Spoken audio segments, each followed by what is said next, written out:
Murid Yesus, kali ini kita akan mengeksplor, menggali perumpamaan pukat yang dilabuhkan di laut.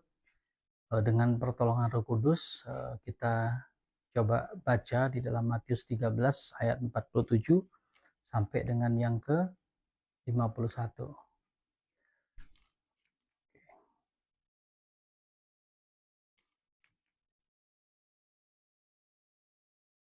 Oke, demikian pula hal kerajaan sorga itu seumpama pukat yang dilabuhkan di laut lalu mengumpulkan berbagai-bagai jenis ikan. Setelah penuh, pukat itu pun diseret orang ke pantai, lalu duduklah mereka dan mengumpulkan ikan yang baik ke dalam pasu, dan ikan yang tidak baik mereka buang. Demikian juga pada akhir zaman, malaikat-malaikat akan datang memisahkan orang jahat dari orang benar, lalu mencampakkan orang jahat ke dalam dapur api. Di sanalah akan terdapat ratapan dan kertak gigi.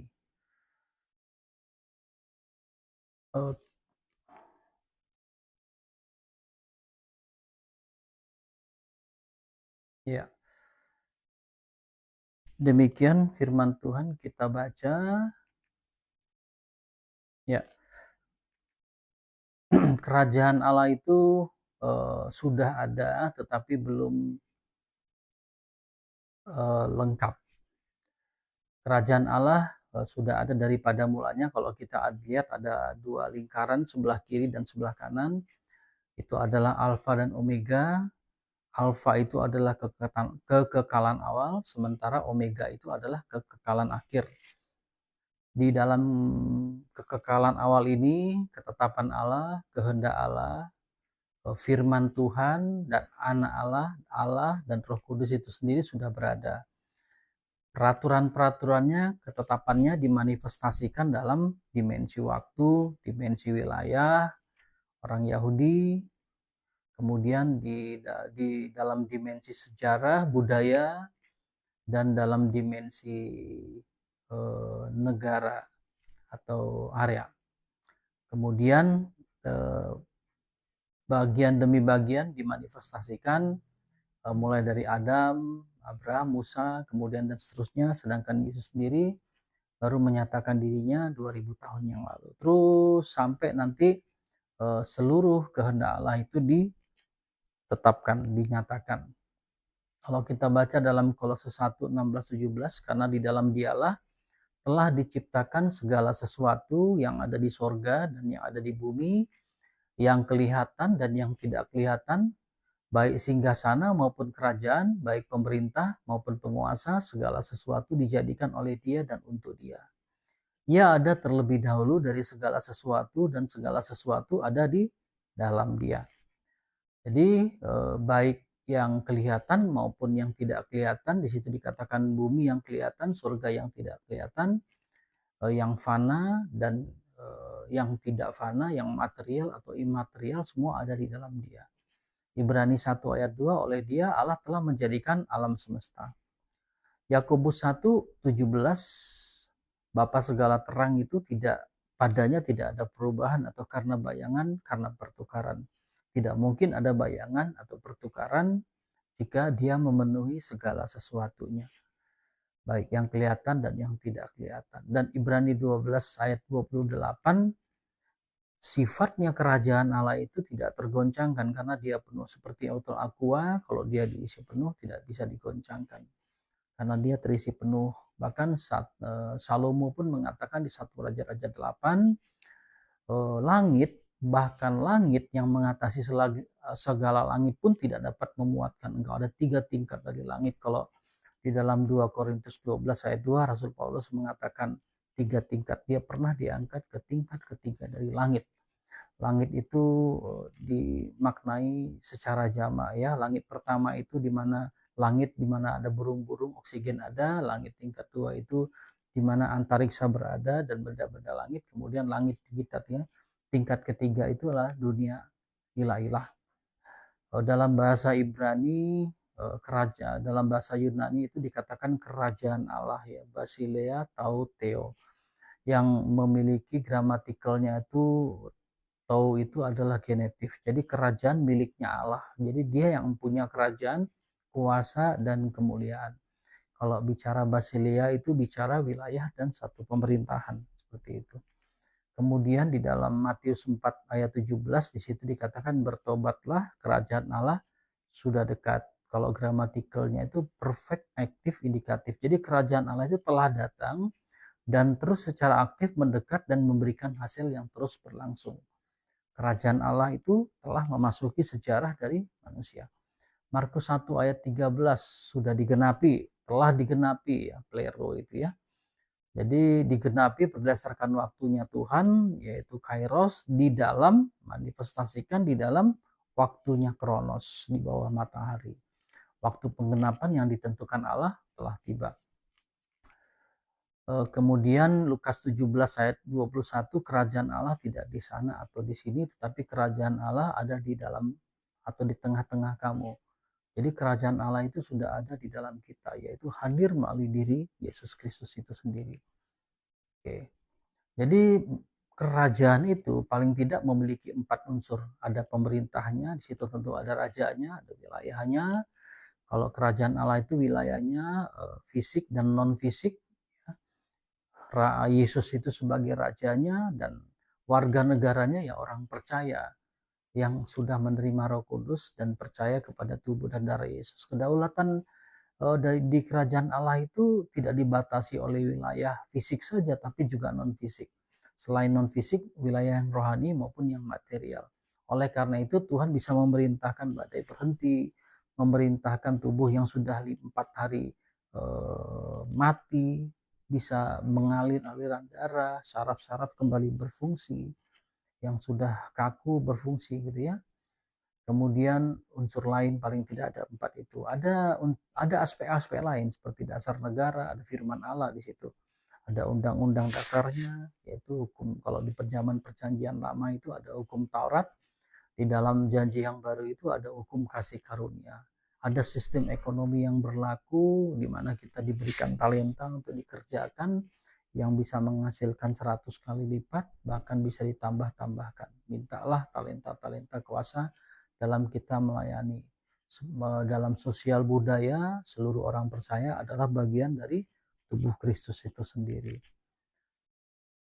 Dalam konteks Yahudi kita coba pelajari, karena Tuhan Yesus berbicara kepada orang Yahudi, tentu Tuhan Yesus menggunakan kebiasaan, tradisi atau sastra Yahudi untuk bisa untuk menjelaskan tentang apa perumpamaan yang dia sampaikan sehingga bisa dipahami dengan cepat. Cerita tentang nelayan, Yesus berbicara menggunakan gambaran yang sangat dikenal di dalam masyarakat Galilea, tetapi juga dihubungkan dengan pengharapan eskatologis atau kedatangan Tuhan Yesus yang kedua kali atau akhir zaman. Laut itu melambangkan dunia dari bangsa-bangsa. Dalam pemikiran Yahudi, laut sering melambangkan dunia yang kacau, tempat bangsa-bangsa kafir, wilayah yang belum berada di bawah pemerintahan Allah gitu ya. Ketika Yesus berkata bahwa pukat dilempar ke laut, orang Yahudi dapat memahami bahwa kerajaan Allah sedang menuju kepada seluruh dunia, bukan hanya bangsa Israel. Pukat mengumpulkan segala jenis ikan. Ungkapan segala jenis sangat penting. Bagi orang Yahudi ini mengingat bahwa ketika Mesias datang, Allah mengumpulkan manusia dari berbagai bangsa. Ini cukup mengejutkan karena bangsa Yahudi saat itu mengharapkan Mesias hanya melalui mengumpulkan oleh Israel saja. Tetapi Yesus menunjukkan bahwa kerajaan Allah akan menjangkau semua bangsa. Ikan yang baik dan buruk, orang Yahudi itu mengenal hukum makanan dalam ibadat. Jadi ada yang bersisik, itu yang bersirip dan bersisik bisa dimakan. Yang tidak bersirip dan tidak bersisik ya dianggap najis, seperti kepiting tadi gambar kita tadi ya. Ini contoh-contohnya ya. Kalau yang najis itu kepiting, ular, cumi, itu kan nggak punya sisik, nggak punya duri. Tapi sebenarnya itu bukan kategori ikan gitu ya. Itu adalah kategori seperti cumi kan molus tulang lunak gitu ya. Kemudian kepiting itu termasuk yang hidup di dua alam. Jadi makna rohaninya bukan soal makanan, melainkan Allah yang akan memisahkan pada akhir zaman itu. Kemudian penghakiman akhir menurut tradisi Yahudi, bangsa Yahudi percaya akan adanya hari Tuhan, saat Allah akan membangkitkan orang mati, menghakimi manusia, memisahkan orang benar dan orang fasik. Ketika Yesus berkata malaikat-malaikat akan memisahkan orang-orang jahat dari orang-orang benar, orang Yahudi langsung memahami bahwa ia berbicara tentang penghakiman terakhir. Pemisahan dilakukan setelah sampai di darat. Ya, nelayan tidak memilih ikan ketika pukat masih di laut. Mereka baru memisahkan setelah semua ikan terkumpul. Itu adalah kebiasaan orang Yahudi yang dipakai Tuhan Yesus. Jadi sekarang adalah masa pengumpulan, waktunya belum penghakiman. Masih mengumpulkan, Allah masih memberi kesempatan kepada manusia, pemisahan baru terjadi pada akhir zaman. Pesan yang mungkin mengejutkan adalah orang Yahudi pada zaman Yesus, mereka adalah umat pilihan, sehingga ada anggapan bahwa keanggotaan dalam bangsa Israel sudah cukup. Tetapi Yesus justru menegaskan bahwa tidak semua yang berada dalam umat Allah akan lolos penghakiman.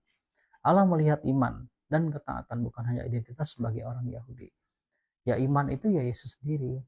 Sebelum hukum Taurat ada, sebelum iman itu datang, kita di bawah penuntun hukum Taurat. Tetapi setelah iman itu datang, kita tidak lagi berada di bawah penuntun dari hukum Taurat. Bisa disimpulkan bahwa laut itu dunia tempat Allah mengumpulkan manusia. Pukat itu adalah gambaran atau makna alegorisnya karya Allah yang menjangkau semua orang. Segala jenis ikan itu seluruh bangsa, termasuk Israel dan bangsa-bangsa lain. Pemisahan ikan itu penghakiman Allah pada akhir zaman. Ikan yang baik, mereka yang sungguh hidup dalam kesetiaan kepada Allah, yang percaya, maksudnya yang memiliki tubuh dan darah Yesus, yang dipenuhi Roh Kudus. Ikan yang buruk, mereka yang menolak Allah, yang tidak percaya. Yohanes 13:16 itu dikatakan akan dosa karena mereka tetap tidak percaya. Yang menarik dalam sengaja menutup semua perubahan kerajaan dengan tema penghakiman terakhir. Setelah berbicara tentang benih, ladang, biji sesawi, ragi, harta terpendam, dan mutiara indah yang menyertai setiap orang pada akhirnya harus mempertanggungjawabkan responnya terhadap kerajaan Allah. Kemudian kita perlu menggali dalam konteks dari sastra rabbinik. Jadi setelah Yerusalem dihancurkan oleh pemerintah Romawi, kemudian para rabi-rabi mulai mengumpulkan lagi tulisan-tulisan hal-hal yang lisan, tradisi lisan, sastra lisan, aturan-aturan yang lisan, kemudian ditulis kembali. Itu para rabi, ada dimulai ditulis tahun 250-an, ada yang sastra rabbinik yang Babilonia maupun yang Yerusalem, beda tahun aja. Jadi yang pertama itu Allah mengumpulkan manusia untuk dihakimi. Dalam sastra rabi terdapat gagasan bahwa akhirnya seluruh umat manusia akan dikumpulkan di hadapan Allah. Dalam satu misnah itu, pada hari penghakiman semua manusia itu melewati hadapan Allah satu demi satu seperti kawanan domba di depan gembalanya. Jadi kemiripan dalam tradisi rabbinik, semua manusia dikumpulkan lalu baru diadili. Semua ikan dikumpulkan lalu dipisahkan. Jadi polanya itu pengumpulan dulu, baru kemudian dipisahkan. Itulah yang konsep memilih, borer ya. Dalam kehidupan Yahudi itu memilah itu merupakan kebiasaan sehari-hari. Memilah gandum dari sekam, memilah buah yang baik dan yang busuk, memilah hewan yang tahir dan najis, memilah ikan yang halal dan tidak halal. Dalam sastra rabbinik, tindakan memilah disebut borer, memisahkan. Secara rohani menjadi lambang bahwa malaikat akan memilah mereka manusia pada akhir zaman. Orang benar dan orang benar dan orang fasik hidup bersama. Dalam midrash itu tafsir ya, mereka menegaskan bahwa di dunia sekarang ada orang benar, sadikim, dan orang fasik, reazim. Hidup berdampingan. Mengapa Allah belum menghukum orang fasik? Allah panjang sabar, memberi kesempatan bertobat, menghakimi penuh. Penghakimannya penuh dilakukan pada akhir zaman. Seberapa panjang sabarnya Allah itu? Kalau kita lihat tadi gambar lingkaran tadi ya, di dalam angkasa itu, kalau kita dari ujung yang satu ke ujung yang lain, diameternya itu dihitung 7,5 miliar tahun cahaya. Jadi sedemikianlah Allah itu memenuhi, panjang sabarnya pun sepanjang itu ya, tidak ada batasannya. Namun Yesus memberi tekanan yang lebih kuat bahwa waktu penghakiman itu pasti akan datang. Taurat itu tentang ikan yang menjadi simbol ya. Dalam Imamat 11 ayat 9-12 hanya ikan yang mempunyai sirip sisik yang boleh dimakan. Selebih itu enggak. Para rabi sering memakai hukum ini untuk berbicara mengenai pemisahan antara orang kudus dan yang tidak kudus. Menariknya Yesus tidak lagi berbicara mengenai makanan, melainkan sudah mengubah simbol itu menjadi gambaran tentang keadaan rohaniah manusia. Sebagai lambang bangsa-bangsa. Beberapa midras tafsir laut melambangkan dunia, bangsa-bangsa, tempat kekacauan sebelum Allah memulihkan ciptaan. Ketika Yesus mengatakan pukat dilempar ke laut, orang Yahudi mungkin memahami bahwa Allah sedang mengumpulkan manusia dari seluruh dunia. Ini jauh lebih luas daripada harapan sebagian orang Yahudi yang hanya menantikan pemulihan Israel. Perbedaan terbesar antara Yesus dan para nabi di sini letak keunikan, ya. Mempelajari Taurat, lakukan perintah, maka engkau termasuk orang benar. Itu yang diajarkan dalam sastra rabbinik. Sedangkan Yesus mengajarkan respon terhadap kerajaan Allah yang hadir melalui dirinya akan menentukan siapa yang termasuk ikan yang baik itu.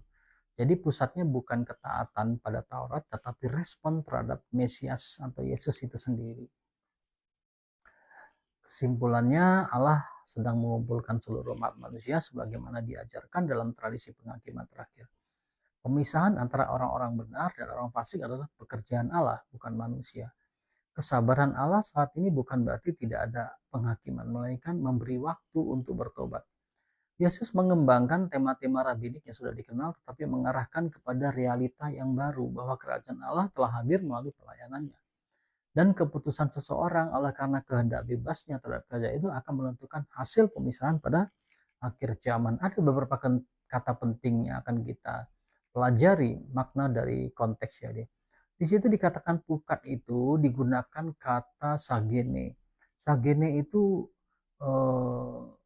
bukan jala yang kecil ya, melainkan pukat gitu loh.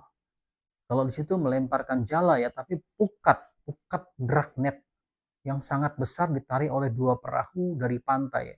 Dia bisa menangkap apa saja, kata ini hanya muncul beberapa kali dalam perjanjian baru. Jadi nuansanya kerajaan Allah tidak memilih sasaran terlebih dahulu. Semua yang ada di dalam jangkauan pemberitaan Injil. Siapa saja dalam pemberitaan. Jadi pukat ya, dalam penginjilan itu istilahnya pukat. Jadi kita bersama-sama, tidak seorang diri. Jadi kita bersama-sama tubuh Kristus. Ada yang jadi tangan, ada yang jadi kaki, ada yang jadi kepala. Bersama-sama memberitakan Injil.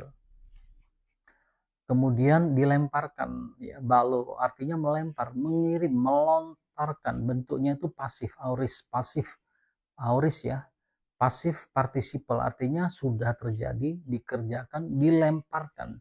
Jadi pukat itu dilemparkan. Fokus bukan siapa yang melempar, fokusnya ialah pukat itu sekarang sedang bekerja ya. Ini cocok dengan kerajaan Allah itu seperti pukat, dia bilang begitu ya, pukat balo. Kemudian thalassa itu laut. Dalam Septuaginta itu perjanjian lama Yahudi sering dipakai sebagai lambang dunia, kekacauan atau bangsa-bangsa kuasa yang belum tunduk kepada Allah, maka disebut dunia, laut gitu ya. Karena itu banyak pakar melihat laut sebagai gambaran dunia. Sering sekali juga kita dalam joke buang aja ke laut gitu ya, ke dunia. Jadi mengumpulkan ya, sinago itu artinya mengumpulkan, menghimpun, membawa bersama. Sering sekali kata ini sangat menarik, dari akar kata inilah muncul kata sinagog, yaitu tempat orang berkumpul. Artinya kerajaan Allah sedang mengumpulkan manusia ya, juga untuk mengenai Allah yang mengumpulkan umatnya. Di situ ada genos ya, genos itu berarti jenisnya, jenis dari setiap jenis dikatakan, dari setiap jenis ya. Jenis itu keluarga, bisa juga bangsa, keturunan, ras. Jadi secara harfiah mengenai berbagai jenis ikan. Bukan kalau di dalam bahasa asli dikumpulkanlah berbagai jenis, bukan, nggak ada dikatakan jenis ikan ya, tapi berbagai jenis. Namun segala teologis, banyak pakar yang melihat permainan makna kerajaan Allah mengumpulkan semua kelompok manusia sesuai dengan amanat agung ya. Plero teisa, ketika pukat itu penuh ya, seperti itu ya. Artinya memenuhi, melengkapi, mencapai kepenuhan, bukan sekedar penuh secara fisik, tetapi mencapai jumlah yang telah ditentukan. Memang di dalam Wahyu 7 itu ada diceritakan sampai genap jumlahnya. Jumlahnya berapa? Kalau bangsa-bangsa lain tidak terhitung jumlahnya, tapi orang Yahudi dihitung jumlahnya 144.000 orang Yahudi, 12.000 dari masing-masing suku tergenapi. Jadi angkanya jelas, tapi kalau bangsa lain tidak dikatakan berapa jumlahnya. Gelombang yang besar kalau dikatakan dalam Wahyu 7, Wahyu 9 seperti itu ya. Kemudian katisantes, sesudah duduk.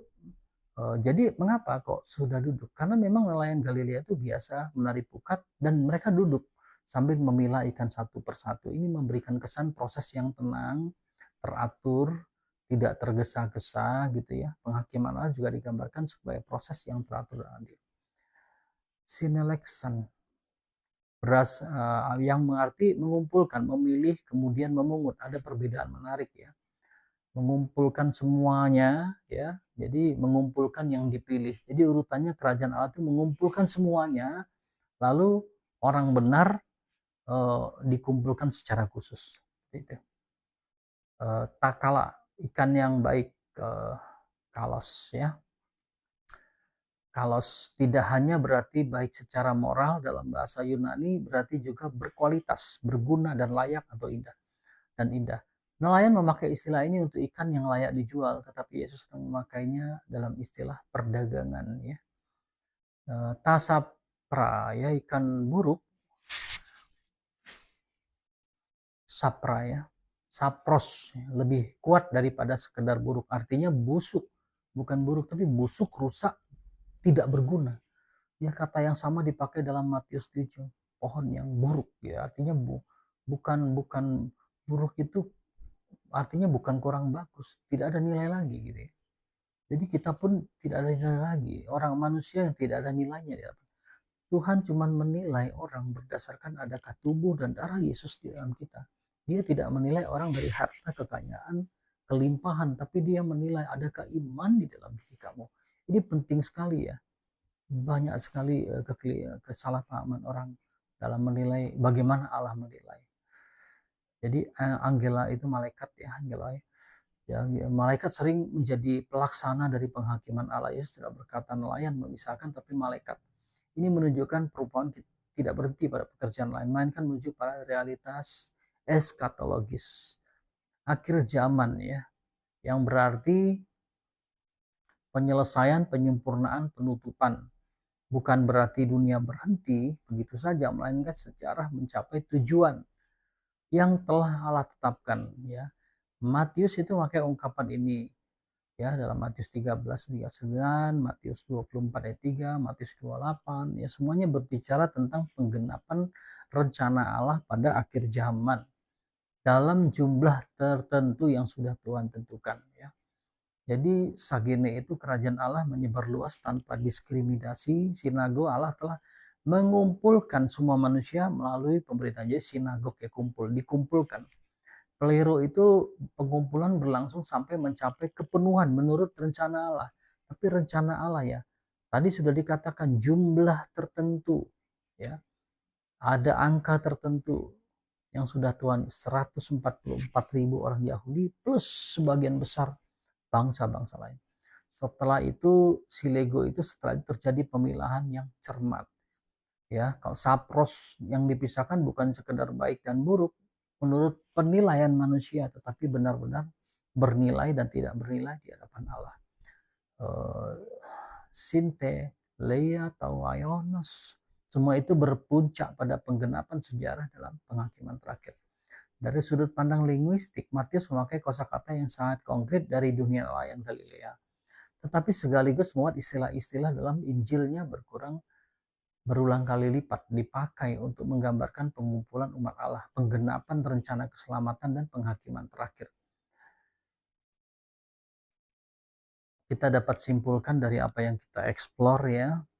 Menurut para pakar teologi bahwa pukat yang dilabuhkan ke laut menegaskan 4 kebenaran utama. Kerajaan Allah mengandung semua orang melalui pemberitaan Injil, mengundang semua orang melalui pemberitaan. Jadi jangan berhenti memberitakan Injil, beritakanlah, kemudian tanpa sadar Injil itu akan bertumbuh karena Allah yang membuatnya bertumbuh.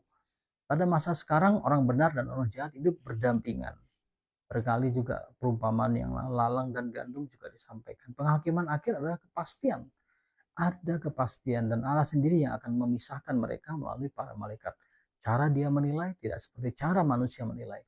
Yang menentukan bukan sekedar berada dalam komunitas umat Allah, melainkan hubungan yang sejati dengan Kristus. Ada di dalam Kristus, tinggal di dalam Kristus.